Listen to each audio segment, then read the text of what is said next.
साहित्य प्रवाह एवं आंदोलनकारी काव्य मंच के संयुक्त तत्वावधान में जो धरना आयोजित किया गया, इसमें मुख्यतया इसका जो इसके मूल भावना जो इसकी नींव की बात है वो यही है कि अधिवक्ताओं ने, साहित्यकारों ने और पत्रकारों ने संवेद रूप में संघर्ष करके देश को आज़ादी दिलाई।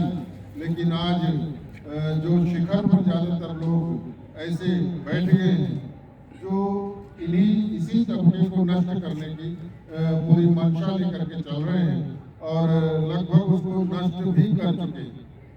अभी तमाम तरह की विसंगतियाँ दिखाई दे रही है समाज में। यहाँ से लेकर के दिल्ली तक पूरा, चाहे कन्याकुमारी से कश्मीर तक यही स्थिति है समूचे भारत में कि अधिवक्ताओं को, साहित्यकारों को और पत्रकारों को, जो कि विचार की एक मूर्ति होती है, विचारधारा की स्वयं में एक गंगोत्री होती है, उस विचारधारा की गंगोत्री को ही बंद करने की जो प्रक्रिया चल रही है उसको बंद न कर पाए, वो विचारधारा सदैव चलती रहे।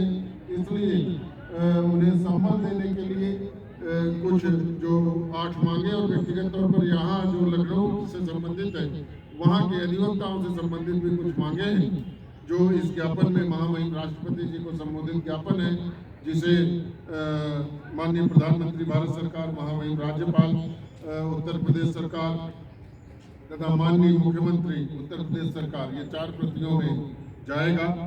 अगर कोई अधिकारी यहाँ आएंगे ज्ञापन लेने तो उन्हें दिया जाएगा, नहीं तो जरिए डाक इसे संबंधित महामहिम राष्ट्रपति एवं अन्य पदाधिकारियों के समक्ष इसे प्रेषित किया जाएगा।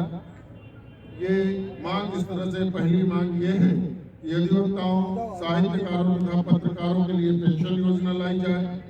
माननीय सर्वोच्च न्यायालय में भारत संघ की राजभाषा हिंदी लागू की जाए। उत्तर प्रदेश हिंदी संस्थान लखनऊ का एक सभागार साहित्यिक गतिविधियों के लिए निःशुल्क किया जाए। लखनऊ में अमर शहीद भगत सिंह जी का स्मारक बनाया जाए। अधिवक्तागणों तथा पत्रकारों के लिए प्रोटेक्शन एक्ट लाया जाए। जनपद न्यायालय प्रांगण लखनऊ में एक डाकघर की स्थापना की जाए। पुलिस कमिश्नरेट लखनऊ की समस्त एसीपी अदालतों को लखनऊ मुख्यालय में सप्ताह में 3 दिन लगाया जाए। कनिष्ठ अधिवक्ताओं को वकालत प्रारंभ करने से 10 वर्षों तक ₹10,000 प्रति माह स्टाइपेंड दिया जाए। ये 8 मांगे लेकर के ये धरना आज आयोजित किया गया। हम लोग लगभग 25 वर्षों से इन मांगों को लेकर के प्रतीकात्मक एक दिवसीय धरना समय समय पर देते चले आ रहे हैं।